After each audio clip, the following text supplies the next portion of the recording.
तो नमस्कारम दर्शक बंधु आज अंश आउ मल्लिका बाहेबाकू जाउछंती। हाँ दर्शक बंधु मल्लिका कहूथिबो बहुत दिनर अपेक्षा मोर आज शेष हो जाइछि। जहाकू मु निजटू अधिका चाहूथिली सी आज मते मिली जाइछि। अंश जदि तमे मोर हेई न थांतो ताहेले मु तुमको आउ कार हेबाकू देई न थांती।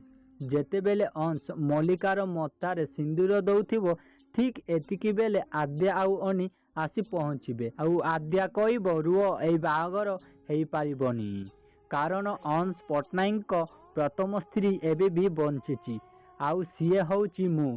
एपटे अंश मल्लिका आउ घरर परिवार समस्ते आश्चर्य हो जिबे।